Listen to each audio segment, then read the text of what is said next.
Hey, this putt nut here. You have one of these awful ceilings, these nasty popcorn ceilings. I'm not going to take the trouble to take the ceiling down. Too much work. We're trying to get our house ready to sell.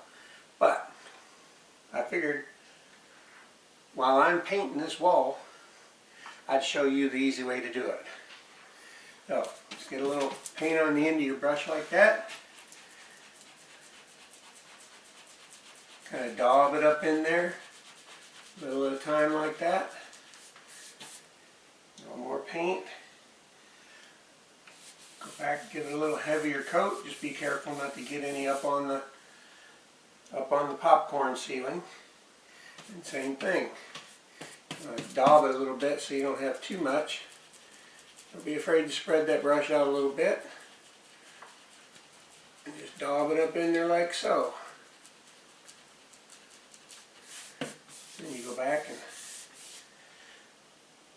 hit it with a little extra paint so you have to make sure it's thick enough. You don't want to double coat your trim if you can help it.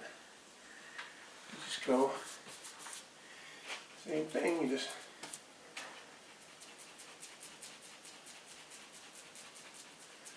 a gentle little up down push with your brush spread out a little bit.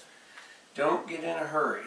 You never want to get in a hurry when you're painting, especially if you're doing it freehand along an edge like this, because you can't tape this. There's no taping this. You have to freehand it.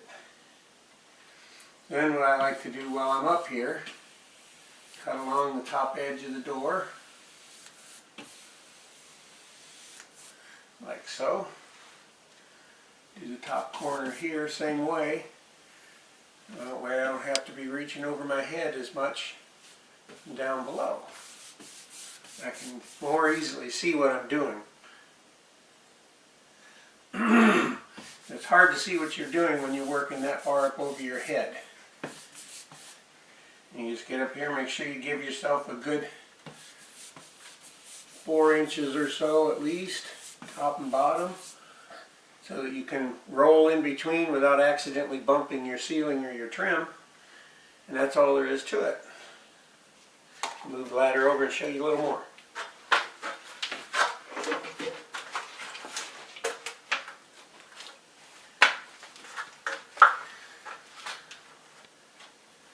It's the same thing.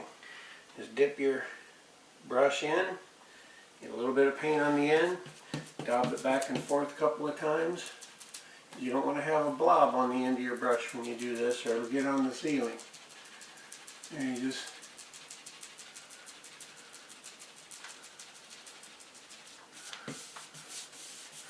like I said, you don't get in a hurry. If you get in a hurry, you're going to mess up and it's going to end up taking longer. So if you want to get it over with like I do, you just got to kind of hold your breath and be patient with it. You always got to look to make sure you cover everything the last guy covered, because sometimes the last guy was a slob and got somewhere he shouldn't have. You can't really leave that. It's better to have 2 colors on your wall than 3.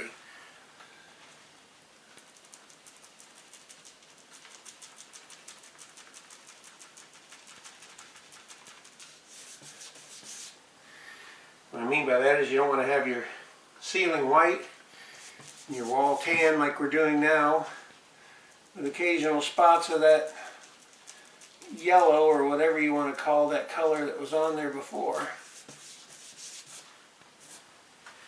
And then we'll do the same thing again while we're up here. We'll go along this top edge.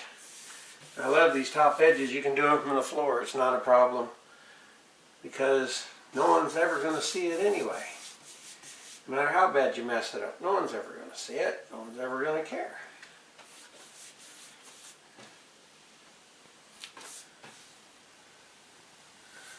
And you just spread your brush out a little bit, cut your edge down like that.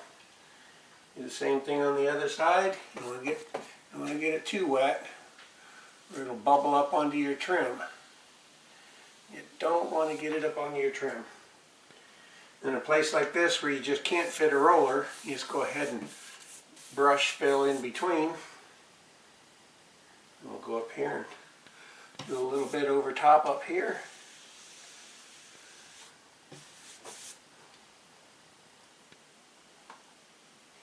And there you are.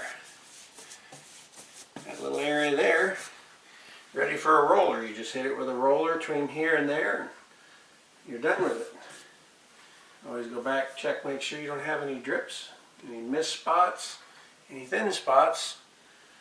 Looks good to me. Now, we're getting ready to show you how to paint along a smooth ceiling edge and a little bit down the door's edge as well. But rule number one when you're painting, well, there's several rule numbers. One, but first you want to get a pretty decent brush. Now you don't have to go out and spend $30 on a brush, but at least spend 10 on a brush.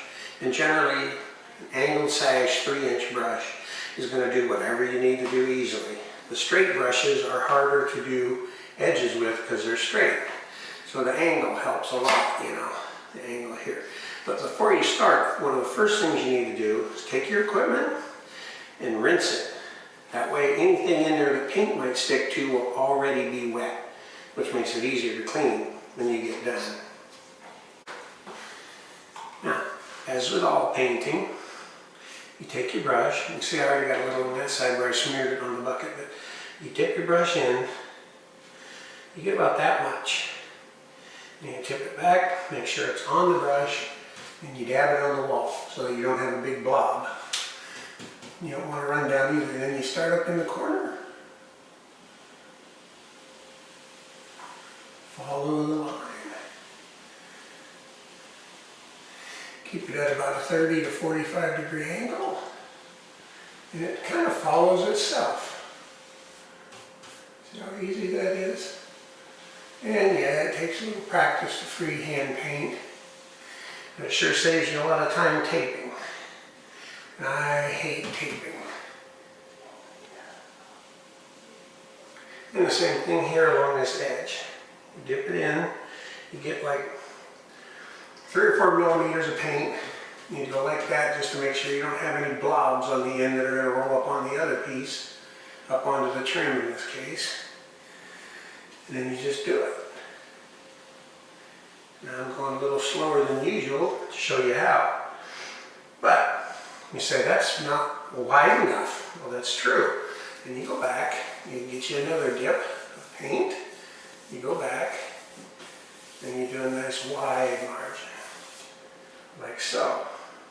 Make sure you put enough on, otherwise your edges are going to be lighter than where you roll, in which case you're going to have to do them again, which costs you a lot of time. But spread it out good, make sure you get it even. You notice I don't just go over it once, I go over it a few times. The corner especially is a tricky area. A lot of dabbing up into the corner. And make sure you come down at least the width of your 3-inch brush. 3-inch angled sash brush. You'll notice when I go over it again, like this, I'm getting up close to the top, but not all the way up to the top.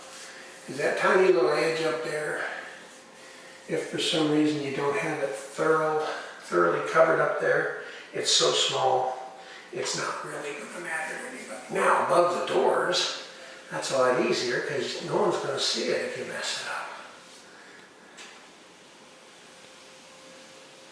Normally I wash real well above the doors so that I don't pick up any dust.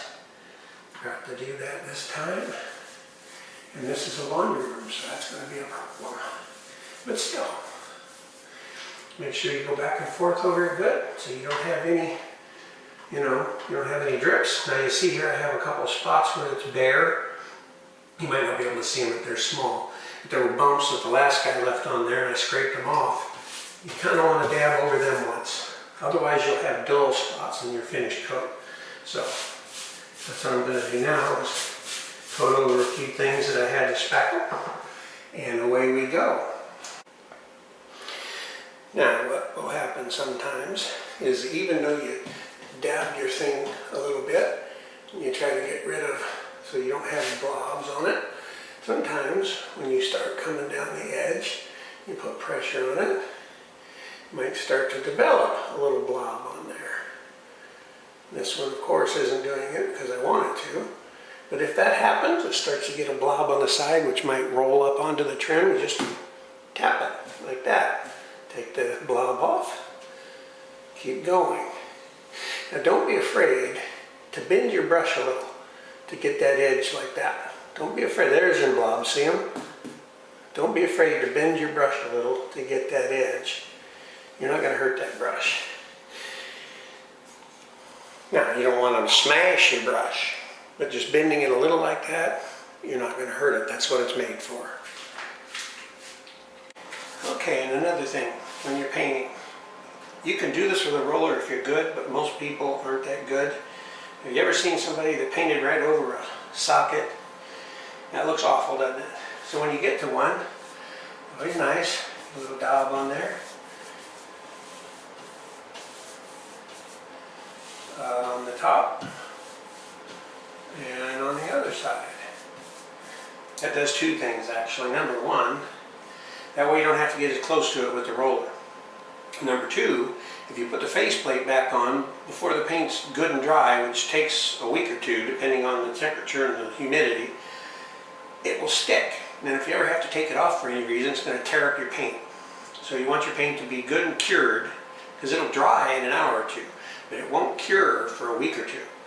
And until it's cured, it's not hard. Now, another thing, if you have spots like this where something was rubbed on your wall and made it kind of dark, you want to give that a quick cover with your brush while you're doing your trim. That way when you come back to roll, it's less likely to bleed through. Okay, I hope I don't get in my own way too much on this, but when you're freehanding, corners can be tricky. As usual, you dip it in, get a few millimeters of paint, dab it a little bit, spread it around on your brush. Now, you want to start out by just, at the bottom, push up into the corner. Once you get in there, wiggle it a little bit, and then pull out.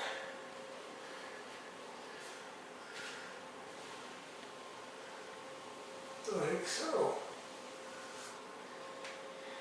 Then you dab in, get a little bit more paint. Finish that corner while you're there.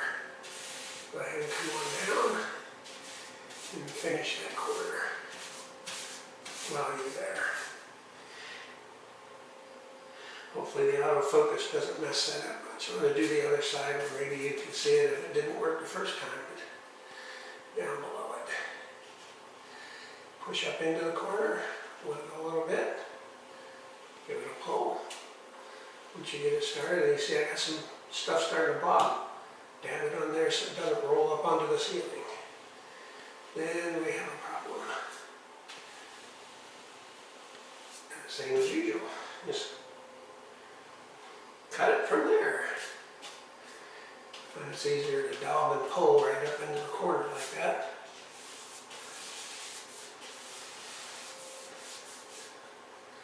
And away you go. That's how you freehand cut a corner. Once you learn to freehand, get good at this. I don't use drop mats. I don't use tape. Sometimes I have my daughter tape the bottom just because to freehand the floor, you pretty much have to lay on the floor. I don't care much for laying on the floor anymore. Wasn't so bad 20 years ago, but it's not much fun anymore. So there you go. That's how you cut a corner. Now, when you're dealing with one of these things, what do? That's up to you. Myself, freehanding, a lot of times I just go around these and then have a little rag to touch up in case I bump it, because it's hard to go around this, especially in here, and not bump something. It can be done, I've done it, but it's difficult. But these are really not that hard to take off. A little Allen screw in the bottom, you turn it like one turn, maybe two turns on each end, the whole thing comes off the wall. You paint around it, but then you can't put it back up until the paint cures. Don't put things back up for at least a week or more, and that's assuming you have the air on or you live in Arizona, because paint does not cure where it's hard for at least a week, 10 days. I usually wait 2 weeks or more. So that's why a lot of times I go around these, that way I don't have to take it down. Because my wife likes to hang stuff on this, and this is a laundry room, so it needs to be ready to use. And now we have a fixture like this. We had to do some repair around it. You can kind of see how this is all really white and it's fresh. I've already sanded it. Might need a little more sanding right there. But I left the hoses on. There's a reason for that. First of all, it's got extra long hoses. But the other reason is if I take these off, no matter how hard I try, there's almost guaranteed to be a few drops of water get down in this, and then I gotta wait till tomorrow. And I don't want to wait till tomorrow. But, just so you know, those pop right off. And then, you definitely want to go around this with a thick coat because this is bare. Now this paint has primer mixed into it, so I can do that. You want to make sure you put it on thick because it's going to soak up a lot of it. Otherwise you'll have a spot where it's not shiny and smooth like it should be because it just soaks up your second coat. You want to make sure your first coat goes on nice and thick. Don't be stingy with the paint when you're doing something like this. See how it's just soaking that paint right up? I put on quite a bit and it just soaks it right up.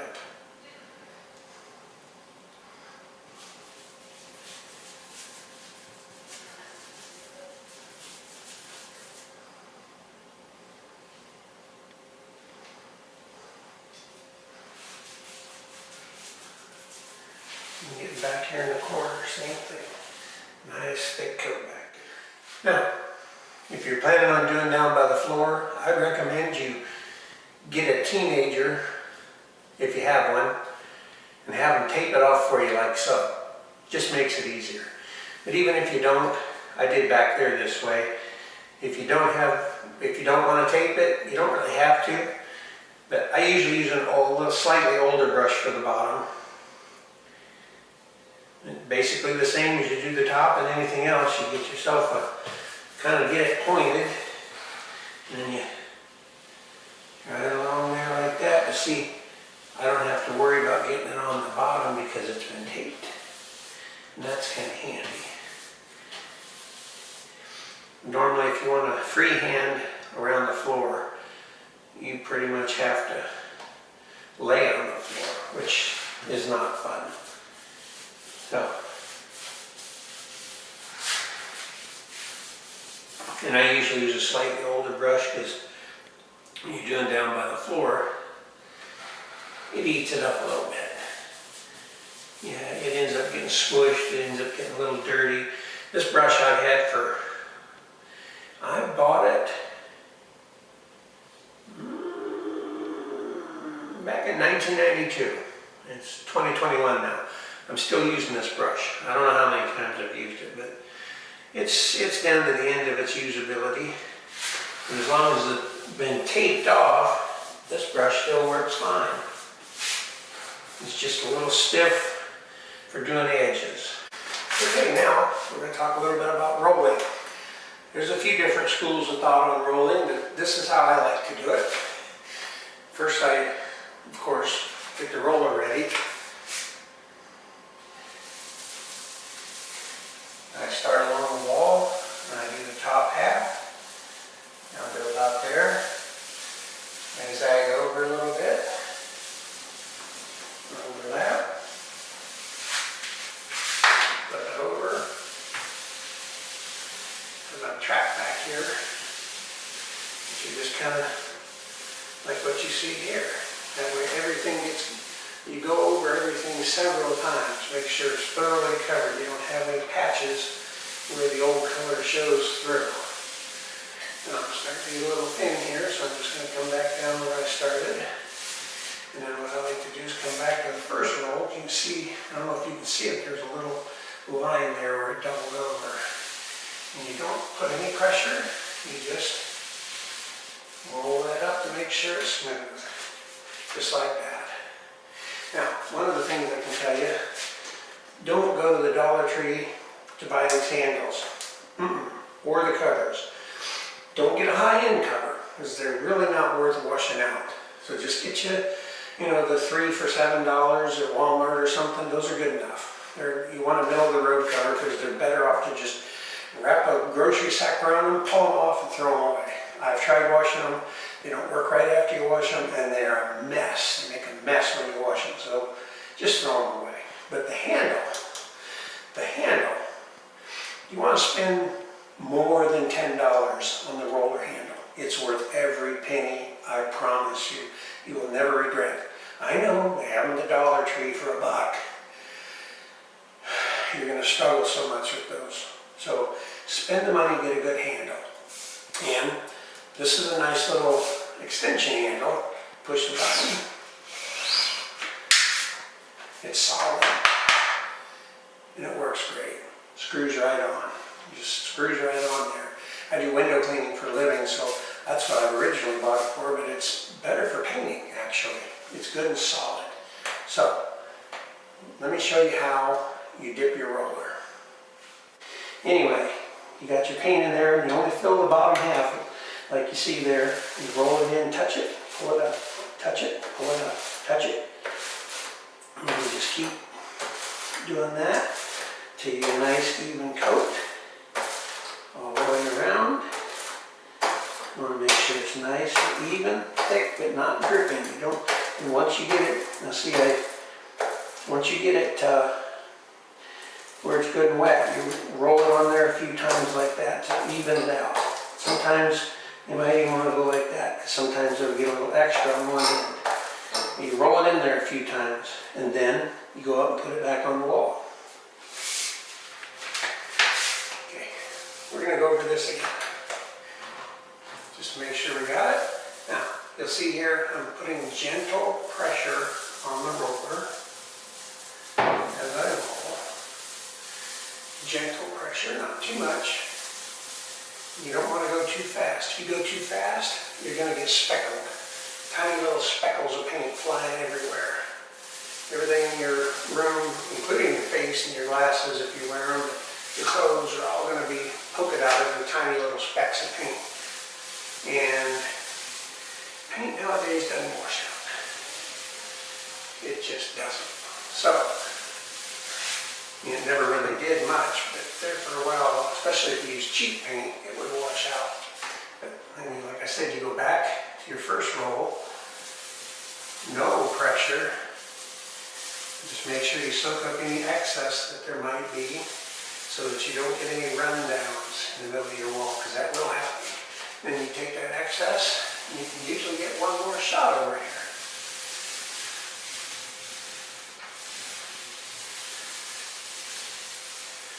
So there you go. Okay, here we are afterwards. Got it all done. You can see how nice it looks.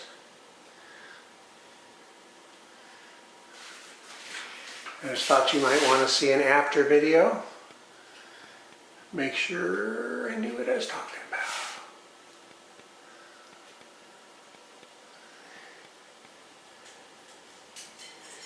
Always do a little extra above and below light switches, because they need to be scrubbed around occasionally, and if you don't, you're going to scrub the paint right off. Look how nice that turned out over there.